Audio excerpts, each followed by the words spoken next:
monsieur le préfet, monsieur le sous-préfet ak mboolem chef de service yi fi teew ak ñi leen teewal ñu ngi leen di jottali nuyoo xalifa bi di Cheikh al Bekkaay ibnu Cheikh al Bekkaay ibnu Cheikh bu Mohamed Kunta di xalif général Qadiriya nekk fii ci Ndiassane. préfet nga woote woon réunion CDD lu jiitu loolu it sunu sous-préfet bu baax bi it woote woon réunion CLD ñu def ko it ci climat bu mucc ayib déggoo ci it ay kàddu jël ci it ay engagement bi ñu ñëwee fii it nga feddili loola ni nañu góorgóorlu ñu ñëpp engagement yu ñu jël rek ñu gëm ko ci sunu xol te nekk loo xam ne ni fas yéene nañ koo def la des ñu bàyyee ko yàlla. noonu la réunion bi doxee ba alhamdulilah rabbil alamin. préfet nga seede ni mboolem chef de service yi fi teew yëpp ñu ngi leen di sant di leen gërëm ku lim jum waaye sant nañ ñëpp gërëm nañ ñëpp ndax seen liggéey rafet na baax na. li nga mënalu sa bopp ku la ca defal lu mu tuutitu sant ko rek moo la war te it gàmmoo di guddi yonent bi sallallahu alayhi wa sallam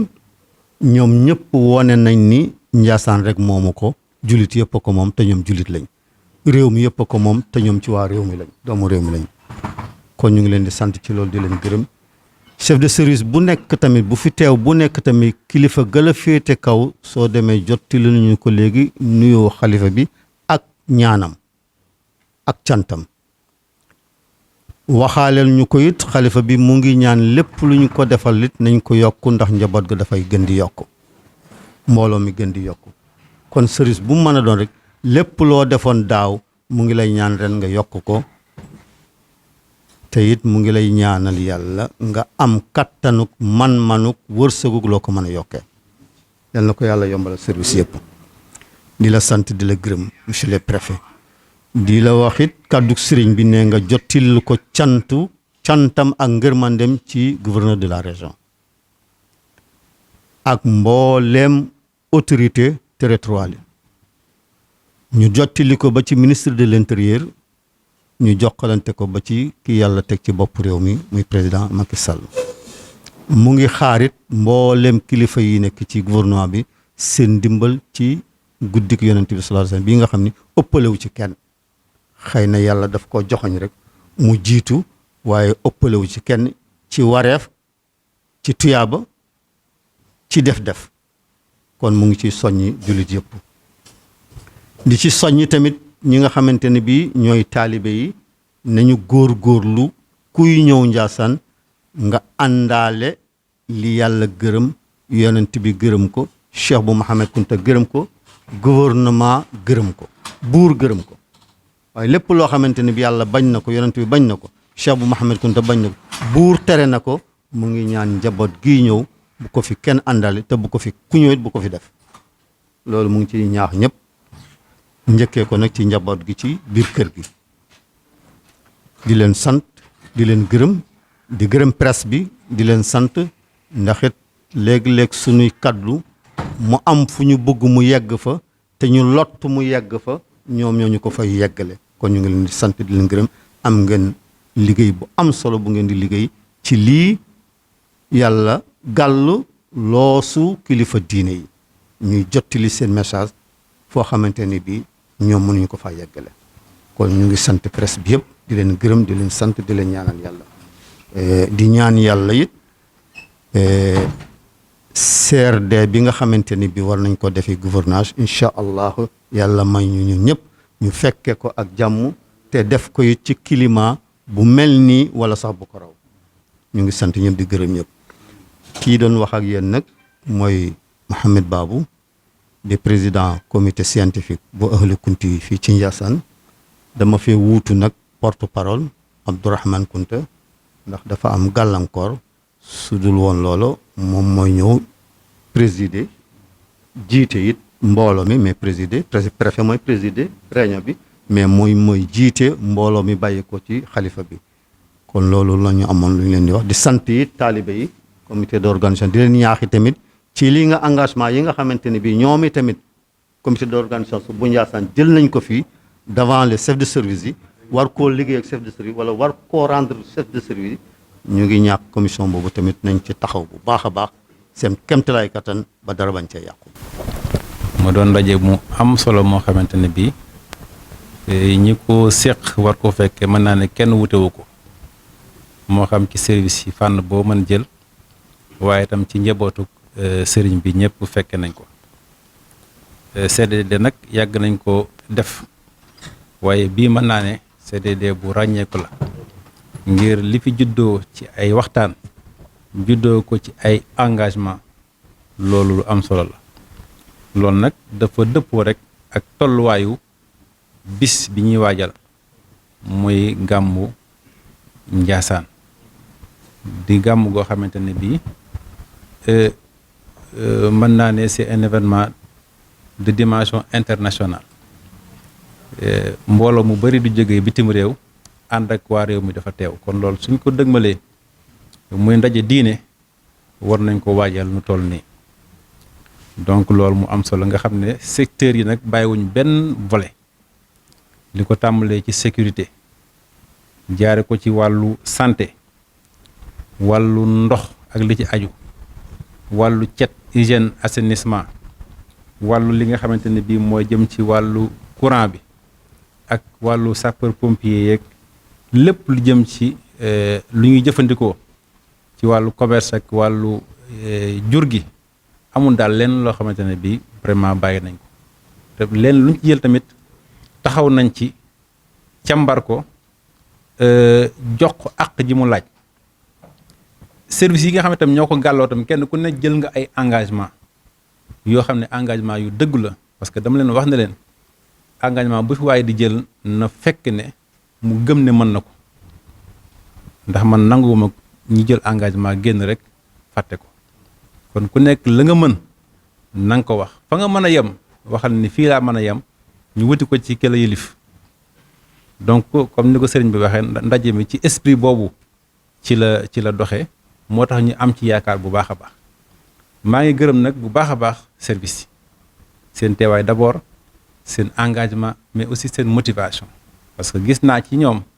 ne lu bokkut ak kenn ku nekk li nga yor muy sa mission am nga yéene def ci bis bi ngir jëfal sa bopp ndax lu sàkk lu baax la lool vraiment maa ngi leen ciy gërëm bu baax a baax CDD bi nag moment échange la woon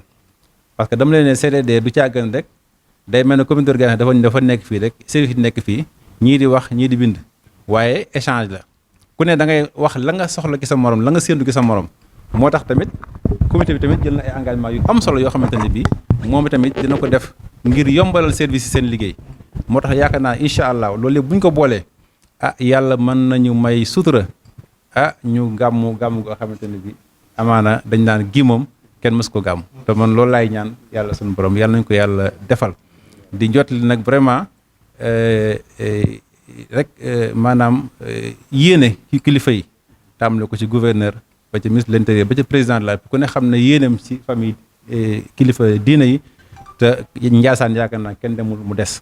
donc yéen yooyu mu ngi fi te incha allah bu soobee yàlla li ci kanam rawali bët ci loolu sax laay annoncé ci turu gouverneur wax na ne ma yëgal leen ne leen CRD bi ñu baaxoo def ginnaaw CRD bi mi ngi ko jàpp incha allahu le 6 octobre mooy àllarba ji jëm bu soobee yàlla loolu lépp day wane yéene ak taxawaay boo xamante ne bii wax dëgg yàlla kilifa yi taxaw nañ ko di ñaan yàlla rek mu mottali yéene yi mottale kattan yi ba lu ñu bëgg yëpp ñu am ko lépp luñ ciy ragal tamit yàlla dimbali lañu ba luñ ci dajeek moom. Voilà donc nous venons de tenir une importante réunion, un CDD consacré à la préparation du Gamou annuel de Ndiassane. Un événement historique, mais également d'une dimension internationale, qui charrie et qui mobilise des pèlerins, des fidèles venant quasiment de partout dans le monde. Un tel événement nécessite toute la préparation requise, que toutes les dispositions soient prises pour que l'organisation se tienne dans les meilleures conditions. Alors, ceci étant dit, cette rencontre a relevé les défis de la mobilisation de tous les secteurs concernés, à côté de la famille du marabout. Nous avons partagé une demi-journée d'échange interactif, mais également des mesures hardies qui ont été donc prises de part et d'autre. Je crois que c'est important. Et aucun service, aucun secteur n'a été laissé en rade, de la sécurité à la santé, en passant par l'eau, l'énergie, la Sénélec, donc tout ce qui est infrastructure routière. Donc tous les aspects ont été revisités, ont été passés au peigne fin, avec des réponses adéquates et précises des services, des chefs de service qui ont en charge donc ces structures-là, ce qui aujourd'hui nous permet d'être très optimistes par rapport à l'organisation, par rapport également au succès donc qui va sanctionner donc cette édition du Gamou de Ndiassane. Je l'ai dit, ça a été un moment d'échange de part et d'autre, et des engagements ont été pris, aussi bien du côté des services techniques que du côté donc du comité d'organisation. Je crois que c'est important et ça a été donc à la hauteur donc de l'envergure de l'événement. Vous dire donc que pour ce qui est particulièrement du volet sanitaire, nous nous sommes arrêtés. En tout cas, nous avons pris toutes les dispositions pour que cet événement-là ne constitue pas une occasion pour la propagation de la maladie. Au contraire, je crois qu'en termes de prévention, en termes de sensibilisation, en termes de respect des mesures barrières, je crois que donc la rigueur sera au rendez-vous et que tout un chacun également jouera sa partition pour que, d'un point de vue sanitaire, que tous les risques en tout cas soient donc minimisés. Vous dire également que au nom du gouverneur, le CRD qui suivait donc le CRD a été fixé par le gouverneur pour le 6 octobre prochain, Inch'Allah. Je vous remercie. Merci. La séance est levée.